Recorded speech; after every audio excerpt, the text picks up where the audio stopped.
This is the story of a pool and the animals that cannot live without it.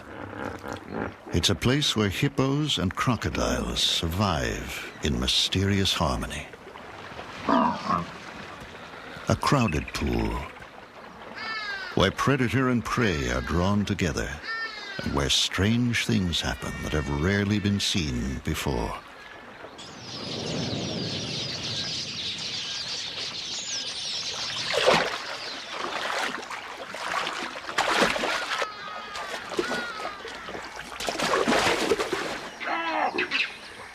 At this pool, thirst can be dangerous, and drinking becomes a deadly game of chance.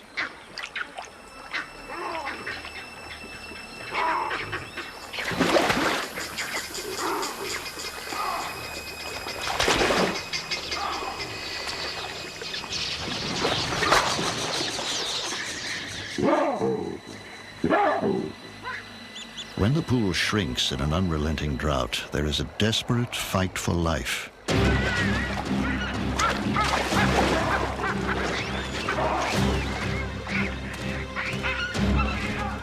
A wild anarchy takes over that only the fittest can survive.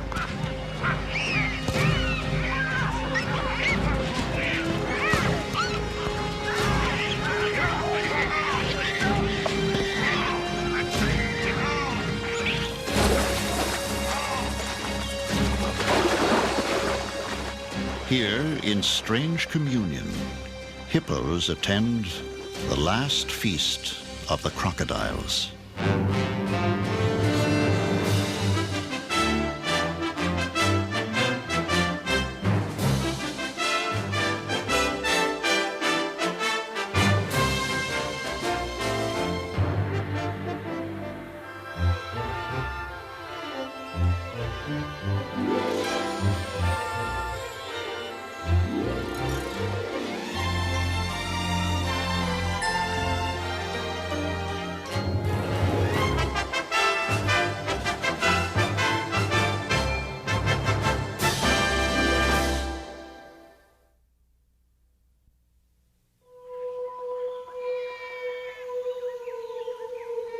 A river in Africa.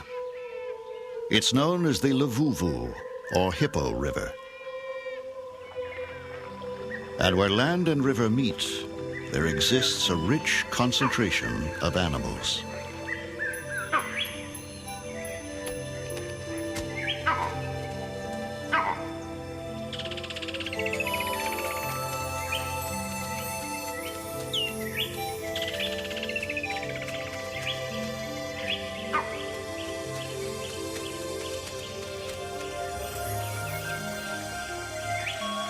For countless years, this river has sustained life in the northern reaches of South Africa's Kruger National Park. When good rains have fallen, there is abundant water for all. But this year, little rain fell. The river dwindled to a narrow channel and finally stopped flowing. The pools that remain in the riverbed are life-sustaining oases. And this, which is one of the largest and deepest and has never been known to go dry, is a favorite refuge for hippos and crocodiles. For those who have to drink here each day, the challenge is to drink and survive.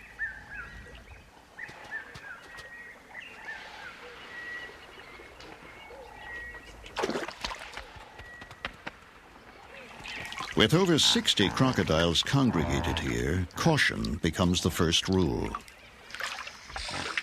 Wise in the ways of the pool, oxpeckers, on their floating islands, drink safely. And these unpredictable giants don't seem to mind the few extra ounces of their company.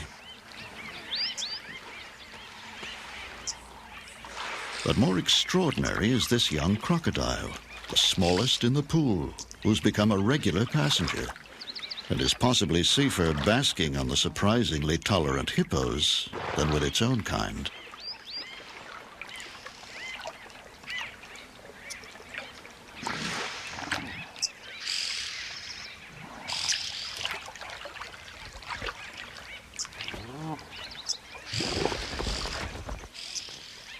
Wily baboons have another strategy. They dig pits at the pool's edge and drink the seepage water, rather than risk a croc attack. In contrast, this female impala is so stressed by thirst she's beyond caution.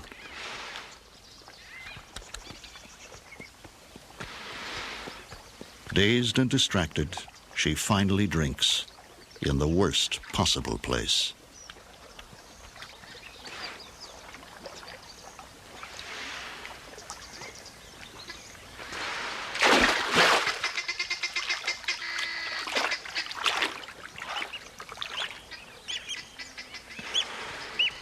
Crocs aren't the only problem here.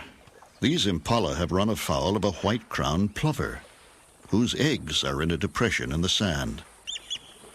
These birds only nest near water, and so when the river dries, the fringe of the pool becomes prime real estate. But it's also a busy and dangerous thoroughfare. Crocs come here regularly to bask. Crocodiles lumbering up the bank are a major hazard for the fragile eggs. But unlike the timid impala, the crocs ignore the bird's warning cries. Lucky this time, and she settles down again to brood.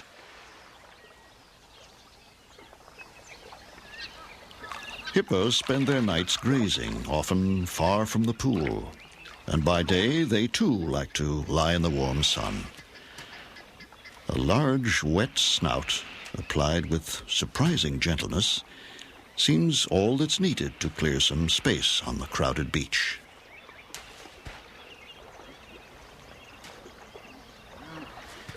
There's no hurry. We're all relaxed and easy here, and the great reptiles gradually respond to gentle nudges until all are accommodated to their liking.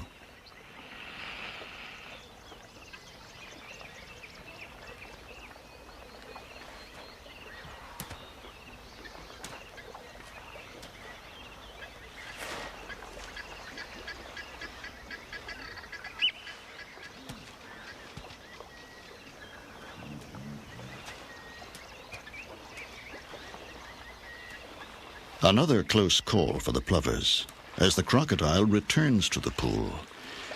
But it's all just part of the price for a good waterfront site.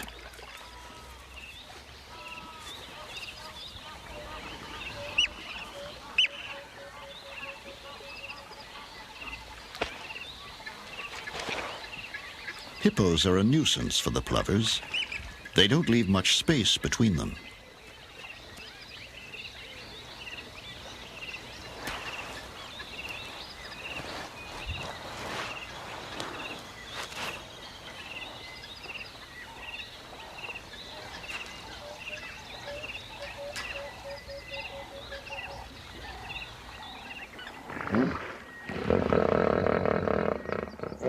The rains that usually revive the river are late this year, and the water level in the pool drops rapidly. Fishing birds move in and find good pickings among the fish trapped in the shallows.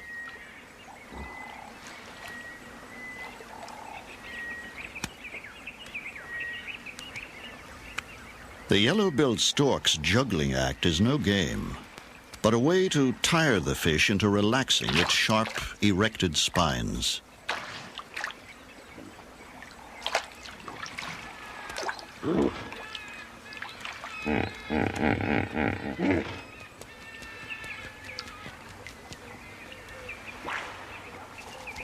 Crocs eat fish, too. They're also cunning thieves who deliberately harass the birds into dropping their fish.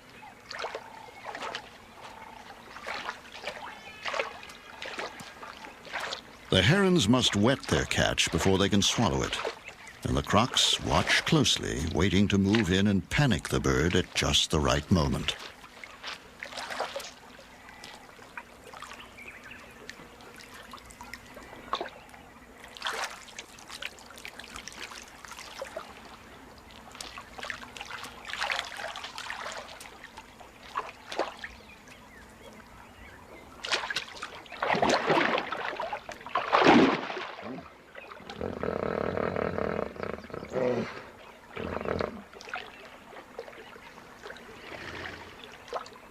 Sometimes these water birds appear to live a charmed life and to be mysteriously immune from attack by crocodiles.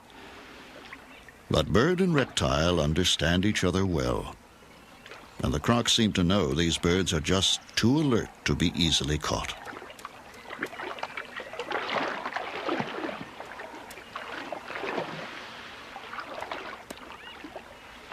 But not all birds are crocodile smart.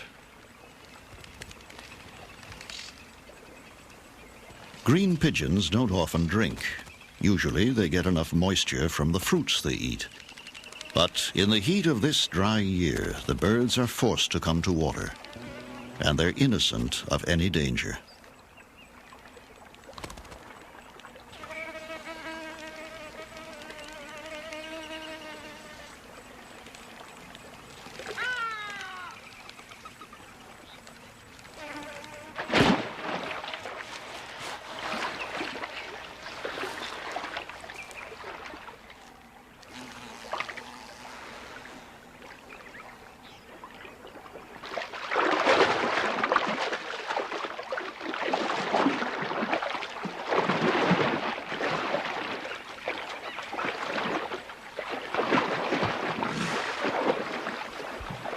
The sight of crocodiles spinning in a feeding frenzy is enough to frighten most animals away.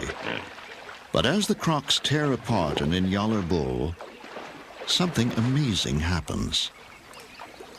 A hippo moves in and begins to mouth and lick the bodies of the feeding crocs.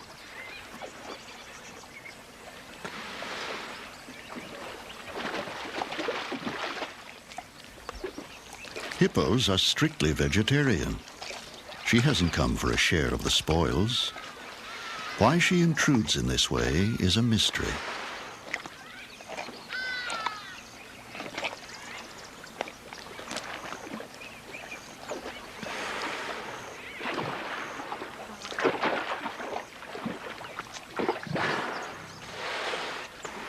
She is more powerful than the crocs, and her dominance over them is absolute.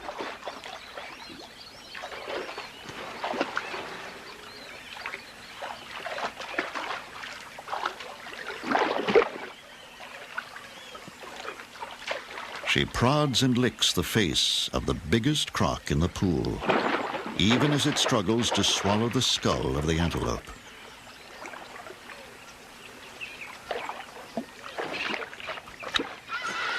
And then, as if her curiosity has been satisfied, she loses interest and leaves the crocs to their feast.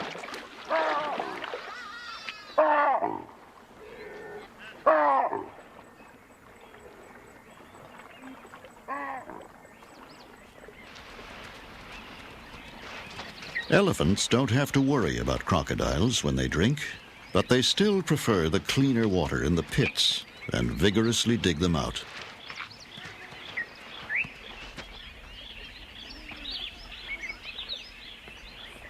In the river bank near the pool, a large colony of nesting bee-eaters are feeding their young.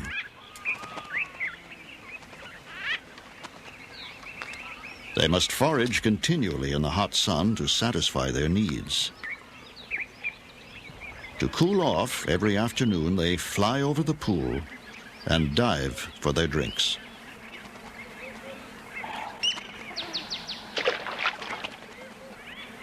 For some of the crocs, this is the signal to take up positions.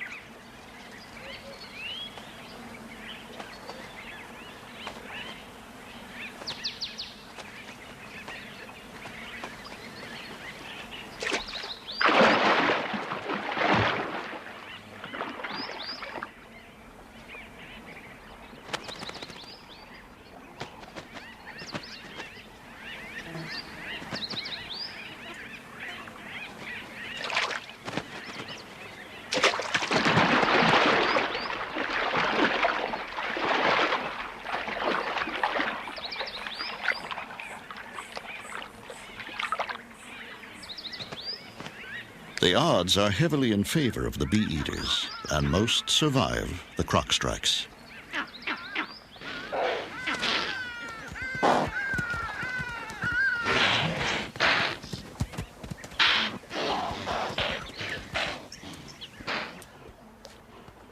A thirsty lioness comes to water.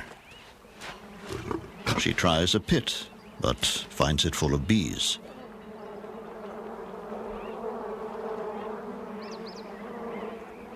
She decides to risk the pool.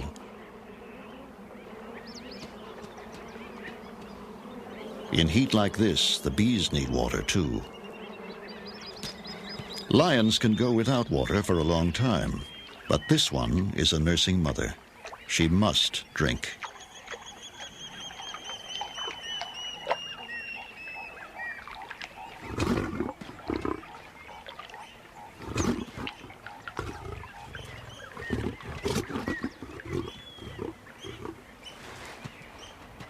Maybe the bee pit isn't so bad after all.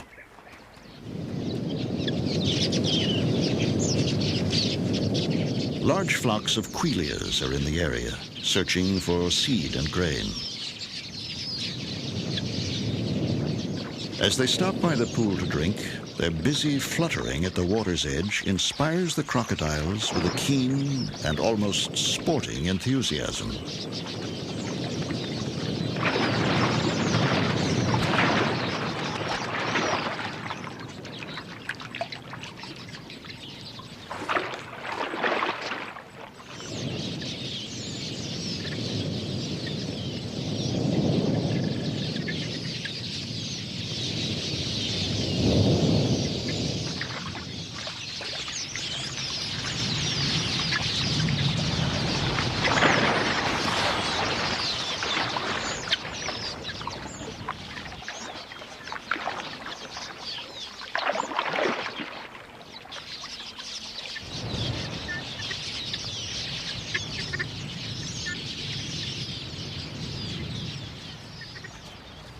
The monitor lizard is the scourge of both ground-nesting birds and the egg-laying crocodiles.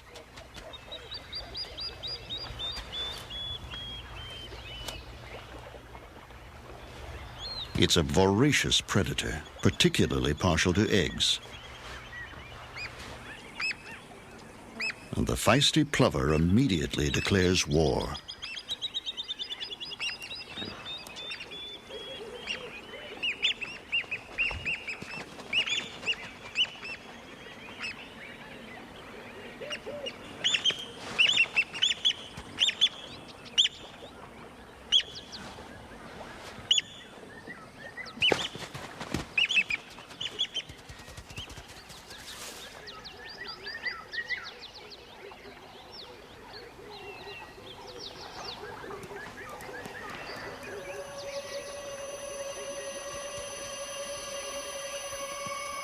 During the heat of the day, the sand becomes unbearably hot and burns the skin between the impala's hooves.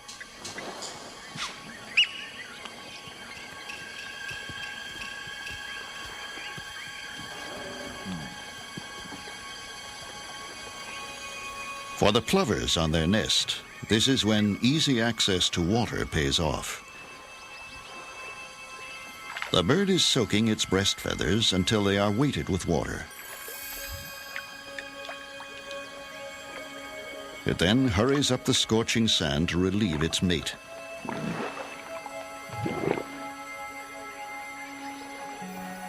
The plovers are brooding on sand that feels hot enough to fry an egg, and by midday they are changing guard at the nest every 10 minutes.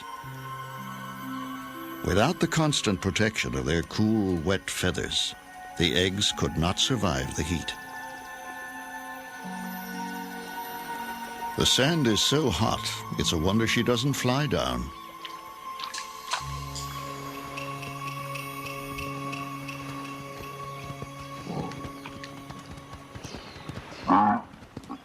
These buffalo have just one thing in mind. Their usual watering places are dry now, and they've had a long, hot journey to get here.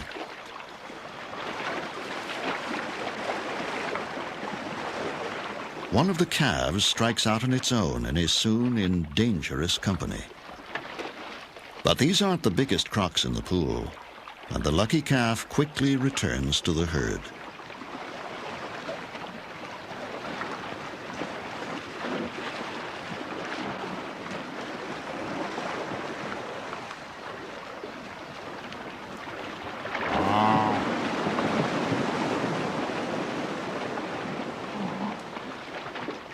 Croc's intentions are clear enough, but before they can find a small enough victim, the buffalo decide it's time to leave.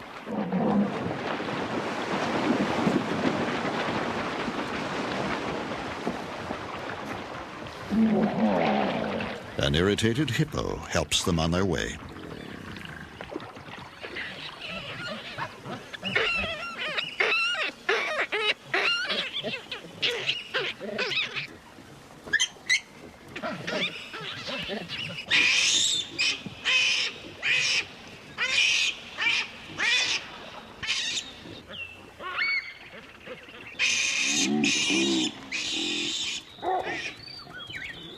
The drought and heat are now so severe that some animals with small young cannot supply enough milk, and thirsty youngsters follow their mothers to water before they're weaned, or wise enough to know how to drink.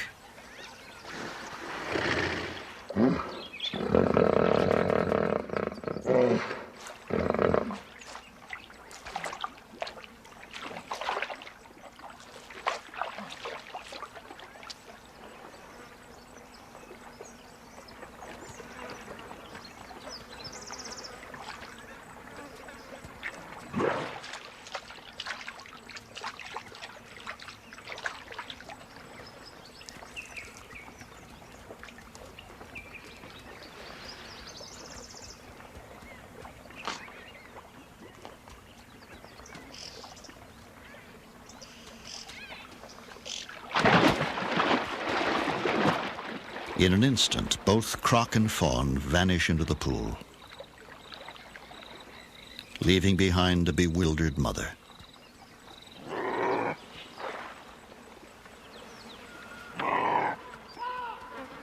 Somewhere under the surface of the pool, the crocodile lies low with its prey, waiting for an opportune moment to eat without having to share.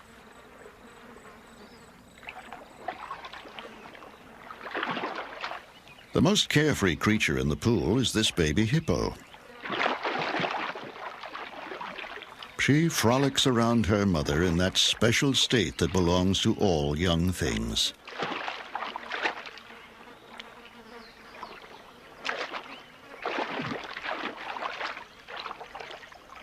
She is oblivious to the dangers in her world.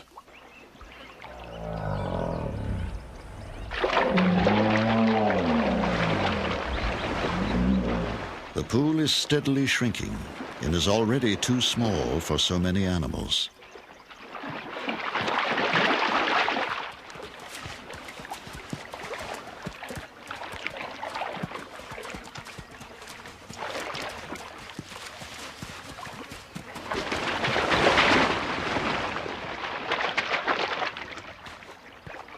But the hippos can't settle fights caused by overcrowding. There is no place else to go. As usual now, the hippos subside in an uneasy truce.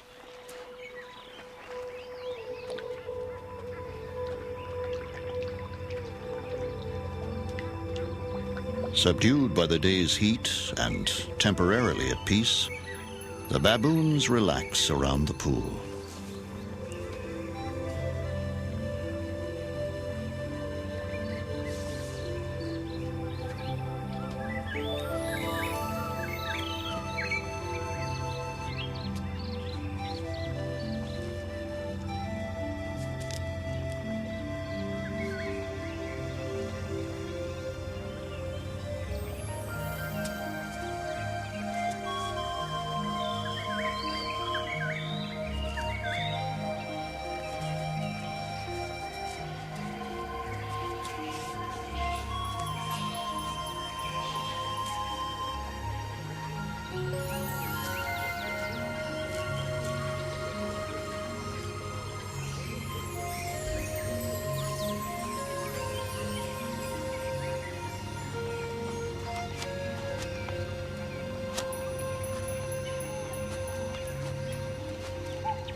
His peace is shattered by a familiar cry of outrage.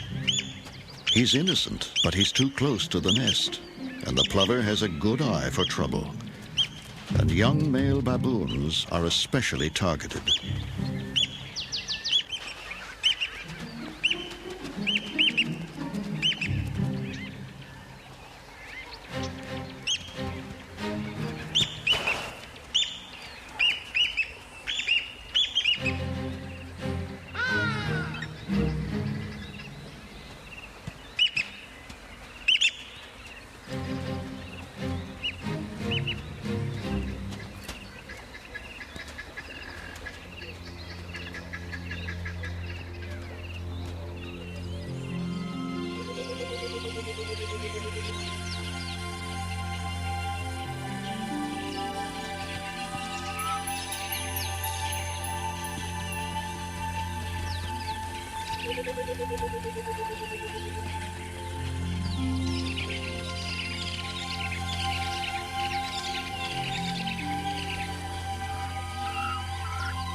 A sudden spat between rival crocs sends a ripple of panic through the pool.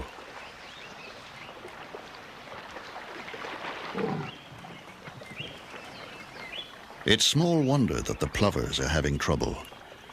A fresh track shows that a crocodile plowed right over their eggs. This is their third nest of the season that's been lost to the crocodiles. Starting again from scratch, the plovers perform the ritual of selecting a site for a new nest.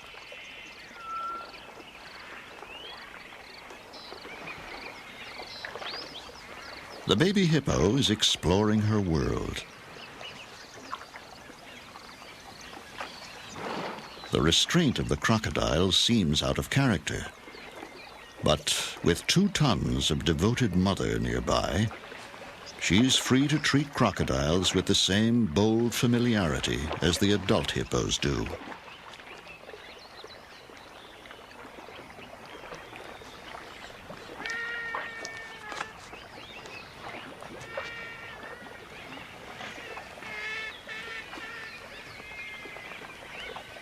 These great artists of violence are obliged to hold a kindly pose as the hippo child wanders in her playground of gently smiling dragons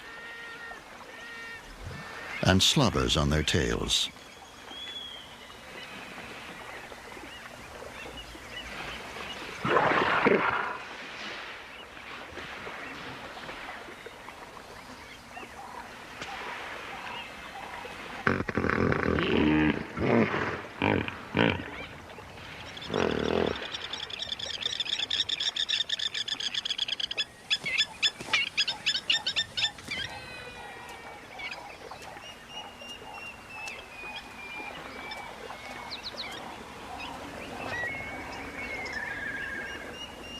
A yellow-billed kite checks the pool for an easy meal and sights a dead fish.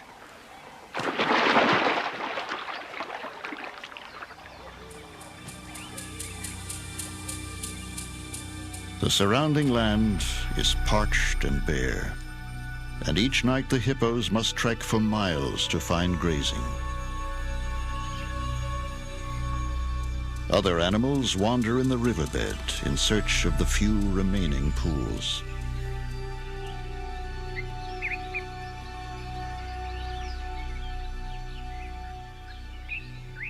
But most now are little more than reeking mud wallows, full of dead and dying fish.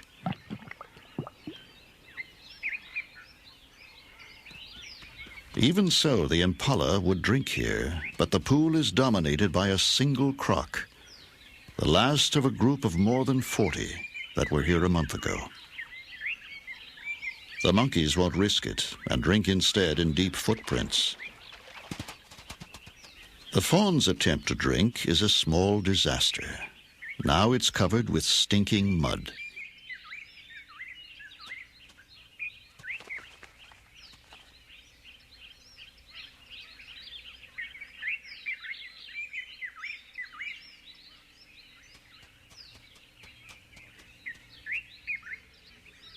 The mother sniffs her offspring but doesn't recognize it in this foul disguise.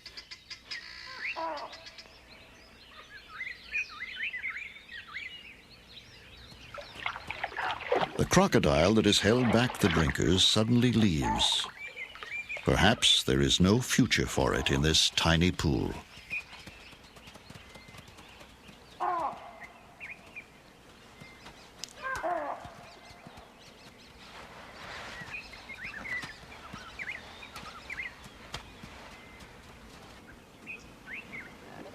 The mother has made up her mind. This is not the sweet-smelling youngster she came with. But the fawn knows better.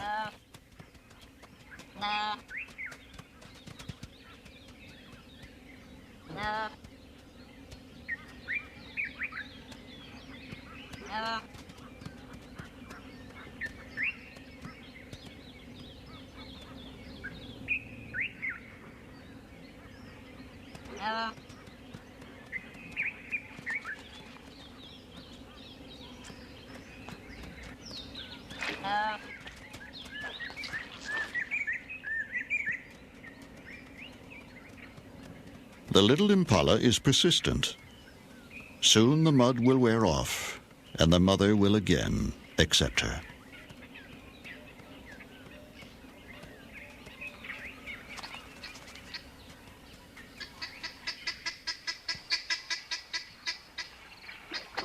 The crocodile reappears, covered in fresh red earth.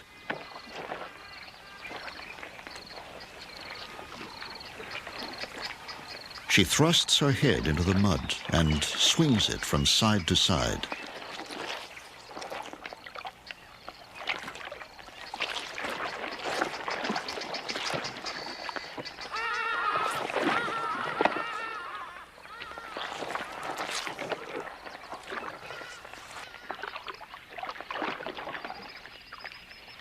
At first, her peculiar behavior is a puzzle, and then her secret is revealed as her muddy jaws open gently to release the newly hatched babies she has carried down from her nest on the riverbank. This is the reason she has remained in the pool so long. She would never desert her young. She is their only protection.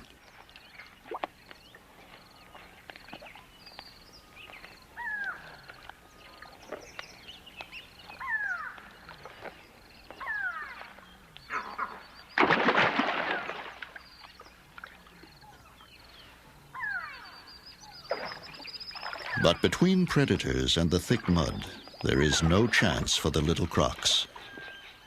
And all will die within an hour.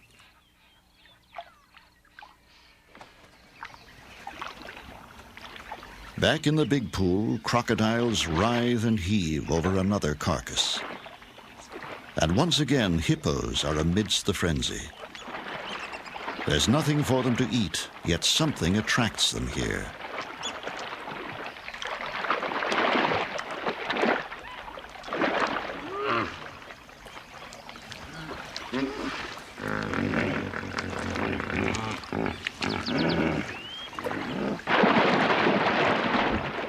With jaws clamped tight on the carcass, the croc spins until a piece breaks off. The hippos seem content to gently interrupt the spinning crocs from time to time. But no one knows why they attend these terrible feasts.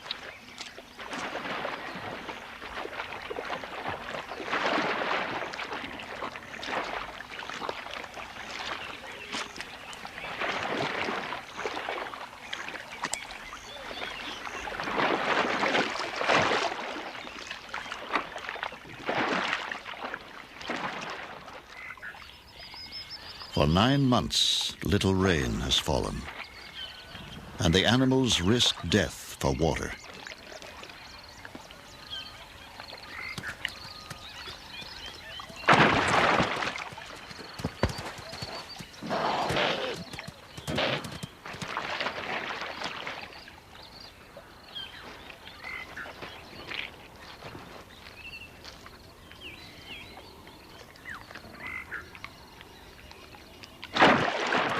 The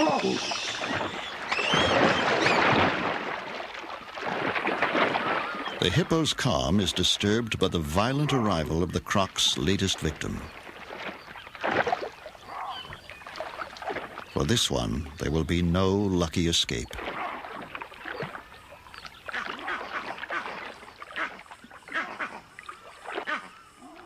The baby hippo is already wedged deep among crocs, close to the impala carcass and the biggest crocs in the pool. The mother then does a strange thing. Rousing herself to investigate the scene, she pushes her baby almost onto the impala and then retreats, leaving her calf between these jaws and the meal. The mother's presence is enough to ensure her safety, though baby seems less certain. But the mother knows they wouldn't dare, and she drifts back into the secure slumbers of the strong.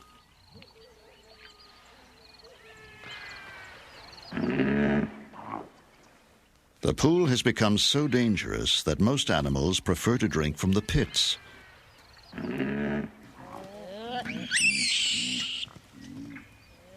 But a fierce comedy of survival results when so many are desperate for water.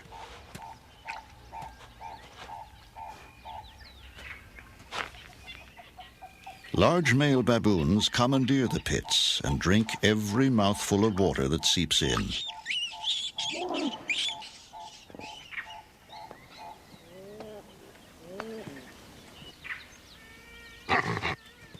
They can scare off most animals, but sharp horns have the advantage, and the baboon reluctantly gives way.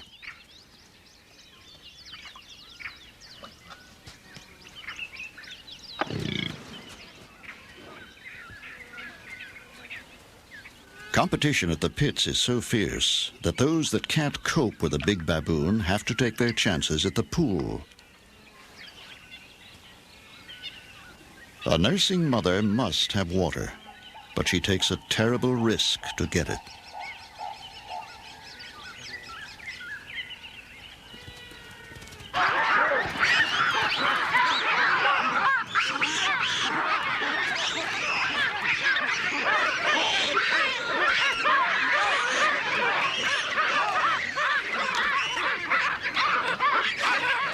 The mother has torn herself free. But the baboons can see that another croc has her baby.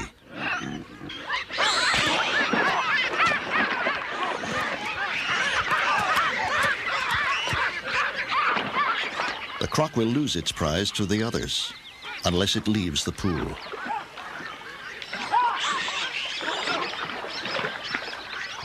But when it does, a big baboon is waiting.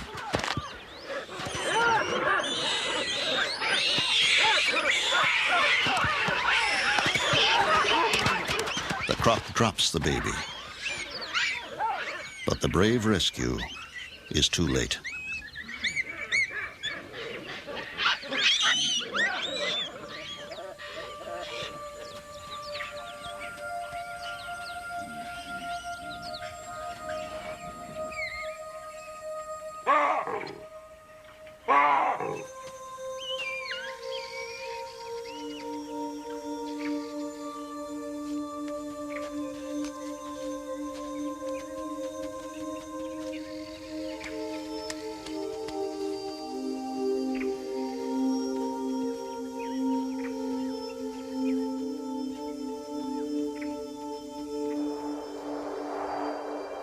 The drought continues.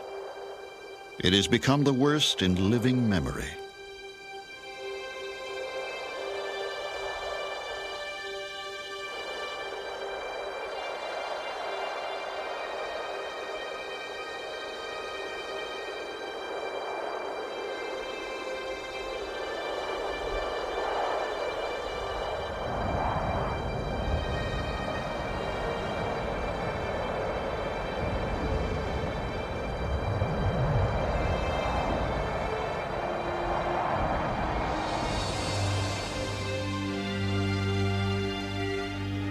The pool has dwindled to a mud wallow, and many of the hippos have left on a final quest for water. But for an increasing crowd of animals, their only chance of salvation lies here. For the plovers, no eggs have survived these cruel and chaotic conditions. Every day, an assembly of desperate animals gathers around the pool.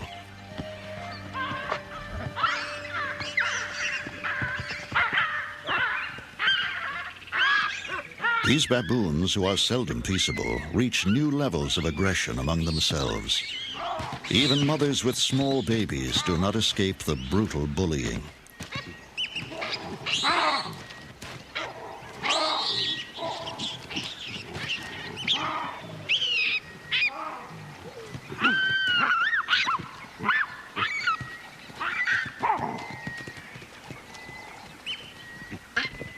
Baboons still dominate the pits, but a female Inyalo, driven by thirst, is ready to fight for a drink.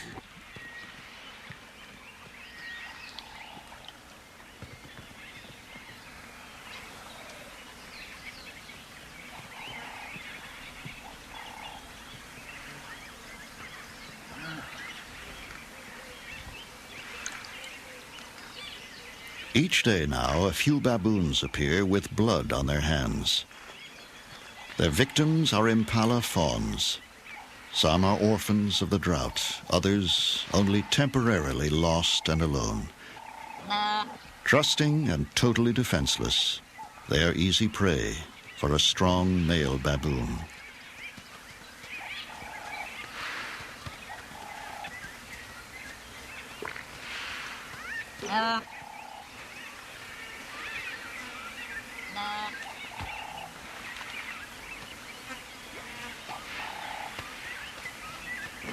Unaware of the fate of her offspring, the mother ranges up and down the pool, calling.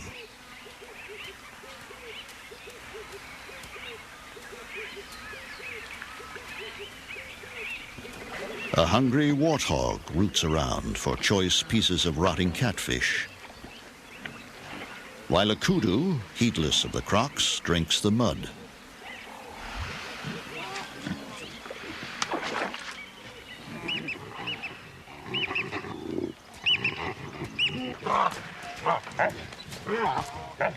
The baboon didn't keep his kill to himself for long.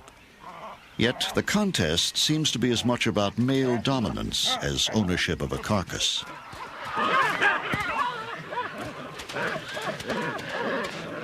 Meanwhile, the warthog sees a good opportunity. She's a little slow and no match for an agile baboon.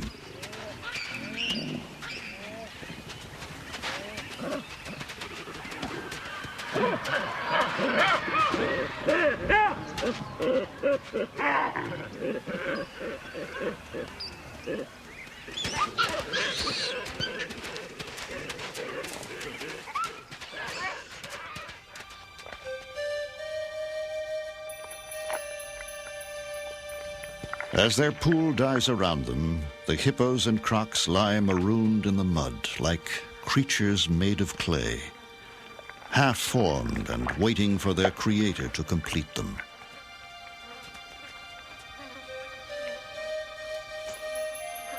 A baboon risks all on a thin crust of mud as she searches for puddles on the surface, while all around her lie more than 100 crocodiles, indistinguishable from the mud.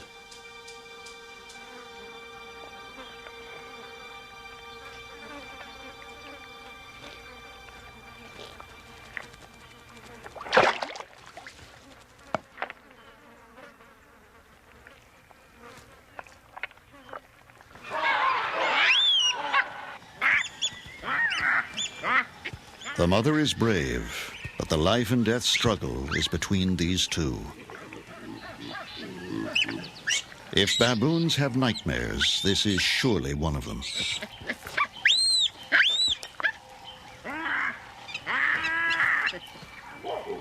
Torn between terror and wanting to help, the mother is unable to rally any support.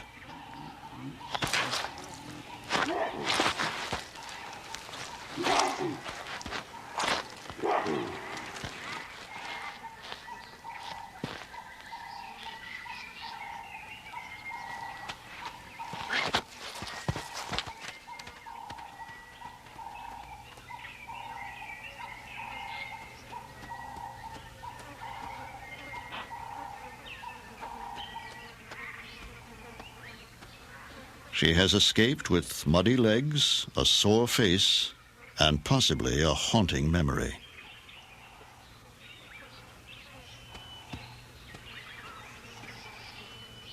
Right now, she needs some hands-on grooming, but there is none to be had. Just a curious stare.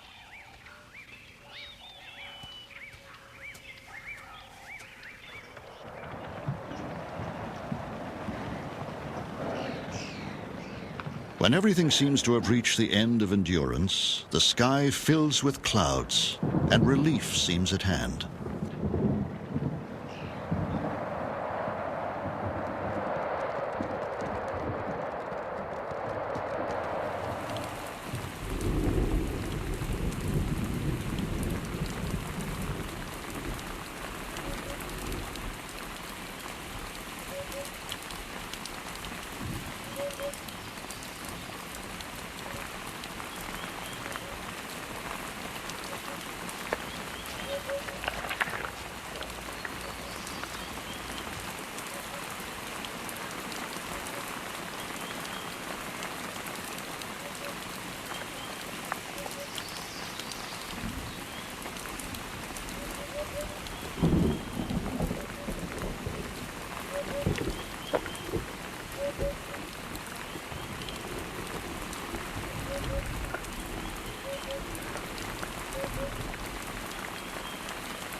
The spell of the drought is broken.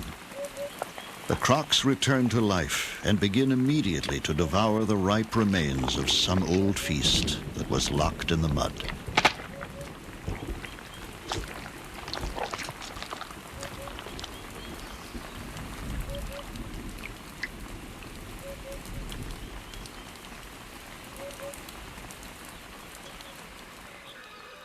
But the rain was just a fleeting reminder of better times. It does not break the drought. The withering heat returns and draws all remaining moisture from the pool. The last hippo has moved on and will probably die in a hopeless search for water.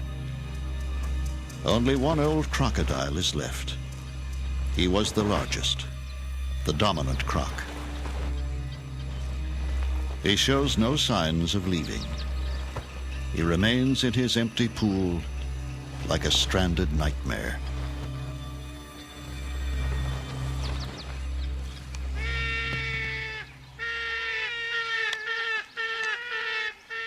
The other crocs have taken shelter from the scorching sun and the vegetation around the pool.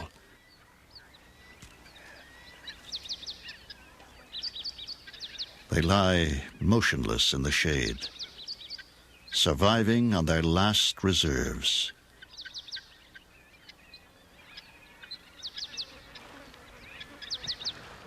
The old male croc only pushes deeper into the mud, covering himself with the remains of his pool.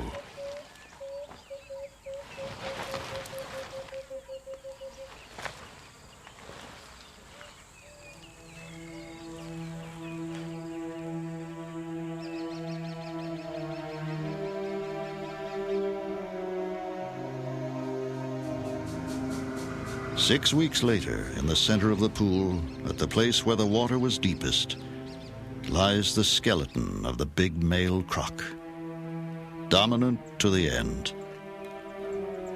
Close by are the bodies of more than 30 baboons who succumbed when temperatures reached nearly 120 degrees. And in the surrounding bush, where they had sheltered from the sun, are the desiccated remains of the crocodiles.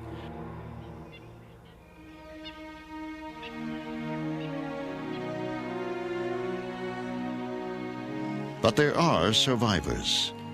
In holes dug deep into the riverbanks, there are a few crocs. Entombed in the cool dark, they're able to conserve moisture and wait for the return of their river.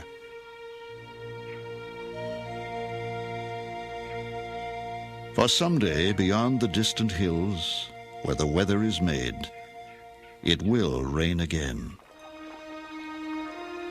and the end of the drought will come trickling down the riverbed.